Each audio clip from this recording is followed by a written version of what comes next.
Hello, it's Landon Nagati, a member of Long Island Cares and founder of Food Secure Future, a place for people of all ages and backgrounds to share ideas and learn about the most pressing food security issues. I'm here today with a special guest, Dr. Nicolas Hernandez-Aguilar, a research scientist at Yale University's School of the Environment. He studies how digital tools and games can be utilized to help smallholders use climate and land management information to better adapt to changing weather and improve land care. Hello, Dr. Hernandez-Aguilar, and thank you for joining us today. Thank you, Landon. Thank you very much for the invitation and to Long Island Cars for their support to this fantastic initiative.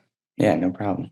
So today I'd like to discuss the role of digital tools, games, and the future of sustainability in agri-food systems. So that being said, my first question for you today is, why are smallholder farmers so important for the future of global food security, and what unique challenges do they face? Well, I think that the importance of smallholders can be analyzed from different perspectives, like from some kind of supply and demand side. From the demand side, we live in a world when 1 in 3 people are under nutrition, and most of the people that actually have or face problems of undernutrition are smallholders who paradoxically produce almost 35% of the food supply. So this is a population that has clear needs that needs to be fulfilled, and that unfortunately many times is not on the scope of the research or the agenda. From the supply side, there are crops that are basically produced by smallholders like coffee or cocoa, where 60 to 70% of the production comes from these smallholder units. And the sustainability of many industries depends on what's happening with this population. So I think that smallholders offer like this network of possibilities in terms of improvement of social conditions in countries where agriculture is an important component of the national income.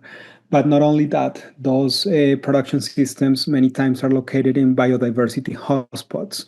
So that network can contribute to produce, hopefully, those agricultural products in a more sustainable way. So I see it like as an opportunity. Of course, that smallholders face many challenges in terms of lack of productivity. Technology is not like many times at the top of the of the innovations. But at the same time, it's a network, it's a social network of opportunities to preserve ecosystems and to make food systems more sustainable. Yeah. So I know you said that they face these challenges, and I also know that your work involves using digital tools and games to help farmers adapt to climate risks and improve land use. So my next question is, what inspired you to take this innovative approach of using these digital tools and games? Well, climate change and the associated climate variability disproportionately affect those communities and those populations. And sometimes when you have like these scenarios for climate change, that information seems to be like on top, it's not connected with the needs many times of the communities. Just to give you an example, going back to coffee systems, you have these models that say that's, I don't know, 50%, even in some countries, 90% of the land for coffee is going to disappear due to climate change. But for practical purposes, what that means for a smallholder, I'm in, I'm out, how that is related with my cost of production, with the needs of my family, how I can transition to other crops if that's the case. I have the flexibility to do it. What instruments can I have for climate risk management? So I think that at the center of the design of all of those instruments and possibilities, smallholders needs to be there. So my interest in digital tools and connected with farmers is the possibility to scale that information coming from the communities. And by scalability, I don't mean to collecting a lot of information at a regional level, but actually trying to understand all the complexities, even for a single community. And because I see that this is the only way as you can truly design instruments and programs or even policies Mm. that are appropriate for the needs and the possibilities of those communities. So traditionally, that information is collected with a participatory process, with community engagement, with workshops. But it also has limitations in the sense that in those workshops, many times the people who participate are the same people. There is like some kind of selection bias in the people who is always participating in those kind of gatherings. Many times there are people that is more vocal, or there is that are underrepresented populations like women or young people of those communities that are not enrolled on those processes. And also, when you are doing applied research, you can find restrictions to get access to those communities, starting for transportation, security, and COVID also was a good open eyes opportunity in some way to put those constraints up front, and see, okay, we need to innovate on the way as we reach out to those communities to generate that information. And I'm basically using those digital tools that are actually common and increasingly common between farmers and smallholder populations. And this is also a strategy to engage a new generation of farmers and young people, because people is always on their phones all time, not only in urban settings but in rural settings. So we can see this as an opportunity to vinculate new generations of farmers as part of that data generation process. Yeah, sounds great. I know you talked a little bit about underrepresented populations, but how do you think we could get them more involved? So I think that the one of the challenges here is that smallholders are also increasingly, I think, critical of what is the purpose of the research or the visits of people who are just asking questions and trying to run another survey, of many of the surveys that they are exposed to. So I think that personally, something that has worked in my career is that when people see what are the consequences of those research or those projects for their realities, and those consequences doesn't has to be like huge. It's not that you're pretending to change a whole community, or because that's actually not the purpose either. But when participants and farmers see something like, I don't know, like that the new generations are learning more about coffee, or that it's a question of incentives. What are the incentives? And those incentives can be um, come from different dimensions. And on that line of dimensions, I'm using, for instance, gamification, trying to incentivize people to at least enjoy the experience of Mhm. providing that information, right? And they are also learning as part of the process. So to be more specific, I designing like a game to collect historical climate information that is needed for the design of instruments like climate, like index-based insurance. You need historical climate information. Many times that information is coming from remote sources like satellites and weather stations, which is great. And I think that remote sensing sources needs to continue improving and providing that detailed information. But in many countries, there are gaps of information for different reasons, and topography, geography, clouds. But even if you don't have those variables that affect the quality of the information, not always the impact of a climate event is going to be reflected by the intensity of that event, because there are other social variables, infrastructure, or characteristics that affect how those climate events affect communities. So there is a difference between impact and hazards, and something that on the satellite or in the weather stations can perceive as normal potentially have huge consequences for a particular community. So this is the kind of information that we are trying to incentivize and to generate to better design the tools and games and technologies. Actually, we're using WhatsApp, which is very common for farmers. We are not trying to design new apps or new things because there are also plenty of apps, but it doesn't mean that they are going to be used. And I think that also that aspect open a new dimension for data generation and yeah, like better informed instruments and policies. Yeah, so it's not really no need to reinvent the wheel, just take Mhm. aspects of it, I guess, and implement what you're trying to do, which is teach these people to benefit them. So that actually leads me into my next question. Can you share some details on actually how you would use these tools in games and how you've developed them, and how do they work to benefit these farmers specifically? Okay. So we designed a game that is called Icon, and the name comes from Con, the Inca god of rain. And this game, because it's a WhatsApp, interface, needs to be very simple, and that's the challenge. How you can generate like a very simple framework, but that is engaging the participants. So we are doing like pairwise comparison of years of what is the worst, what years was worse in terms of extreme rain. So we compare, I don't know, 2009 versus 2012, and they are replying to those pairwise comparisons that are asked randomly.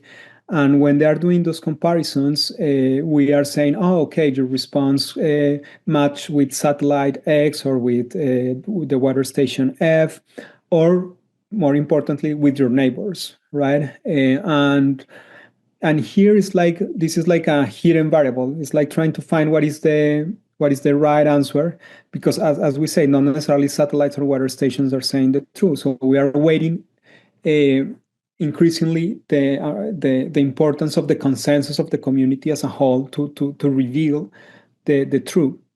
And why it's important to have a good idea of historical information, because that historical information um, feed and is the input for many models, for many instruments. If you don't have that data, it's really difficult to design those interventions, right? Crop modeling or index insurance or early warning systems or forecasting, right? So, in practical purposes, you can see, okay, they are identifying years. So for them, for farmers, the immediate use of that information is not evident, but from the research perspective and from the climate risk management instruments design is super important. Mhm. So that's why we're using like other incentives like games or even rewards at some point to incentivize people to participate. So in this game that we designed, we even provide. So the idea is that players are scoring according to their matching with the sources that I mentioned, but also if they are sharing that game with their network, they are earning points. So that facilitates the expansion of those samples. So we're not limiting to a single survey or a single intervention, but we are constantly collecting information. And we are also using those kind of interfaces or games not only to collect historical information, but also to generate expectations and future information. And on those cases, we are providing information about forecast that is relevant for them, so subseasonal or seasonal forecast, so they can take decision and they have the incentive to be informed of what is happening at their local level. So as I said, it's a question of creativity and see what is enjoyable or important for them, and see if it works. Yeah, I think it's pretty genius, honestly, because you're getting these people to participate in it, but you're also not making it into some sort of like, hey, you need to do this. It's for your own good. It's like you're giving them the ability to take it into their own hands. Exactly. And something that was very interesting about this research that we were doing is that you can think that there are going to be only the WhatsApp users or young generations playing that game. But actually, what we found is that when we incentivize that dynamic and we reward with, I don't know, fertilizers or other things, they went to their families and start asking to their grandparents or their parents, and there was like a family dynamic around the game about what was the worst years. And we're trying to provide some kind of hints, like memory triggers, or try to think on events that happened to you or your family and associate with climate events, like it can be a sports event, or it can be a family event like the wedding or someone, or things like that, because Yeah. at the end those are memories. So and it seems like, like, oh, who's going to remember what happened with the snow in 2010, right? But for the case of farmers, they are depending of what's happening on the weather. It's not just a variable. It affects their crops. It affects their income of their families. So I think that having those family discussions and expanding the consensus, not only for a typical uh, gather at the cooperative or the unit, but actually at the family stage, it can be very interesting in terms of inclusivity, even when technology sounds a little bit, apart for Mhm. farmers that are not very familiar with those kind of interfaces. Yeah, I think it's great. So, my next question is, I know that agroecology plays a key role in your research, especially in coffee production. Could you explain what agroecology is and how it's used in coffee farming, and whether these methods could be applied to other crops to enhance food security? Yes, sure. So I have been using coffee as a reference for my research, in the sense that it's a crop, it's a fascinating crop, in the sense that connects different dimensions of sustainability. Like going through the traditional definition of sustainability in terms of economic, environmental, and social aspects, you can find that very clear in the coffee system. So, in particular, for coffee, you can produce coffee under two kind of systems. One that is called sun-ground coffee, and the other one is shade-ground coffee. Mhm. Sun-ground coffee has a lot of higher productivity, and it was like the strategy for a long time, even recommended by organizations at some point, like the National Coffee Federation in Colombia, or like the producers. But once the climate variables start to play a role and treating the coffee production, people realize the importance of having trees as part of those crops, um, to regulate climate. And even when you experience lower yields, in the longer term is more sustainable, right? Mhm. And not only that, those trees can provide habitat for different species, including birds, some of them migratory birds, that at the same time provide ecosystem services in terms of pest control for coffee farms. And that was like a very exciting part of my project, trying to understand those interactions, and what are the incentives, going back to the incentives, Mhm. that you need to give farmers to go through those systems, or to facilitate that kind of production, because as I said, it has costs in the short term, like lower yields and so far. But at the same time, there are market instruments that can recognize that farmers are producing under those systems. And in coffee in particular, you have like this Smithsonian Beer Friendly certificate that can provide some kind of premium to farmers if they decide to produce under those ecological systems or agroecological systems. And this is what I was interested on those kind of interactions.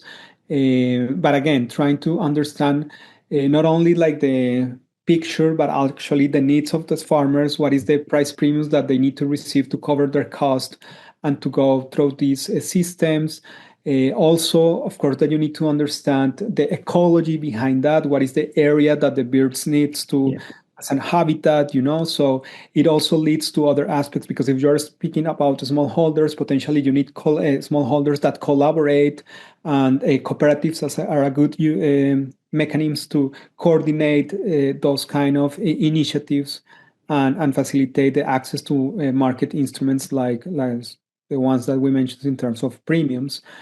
Also, there are some literature that suggests some kind of relationship between quality and coffee quality and agroforestry or shade grown coffee. So the point here is that even if you have some kind of reduction in yields, you can compensate your income by higher price, right? At the Mhm. end, revenue is price times quantities. So if you have lower quantities, but you can increase the value of your crops for different reasons, including conservation or quality, then you can have a more sustainable situation in economic terms. Now, it sounds also again very idealistic.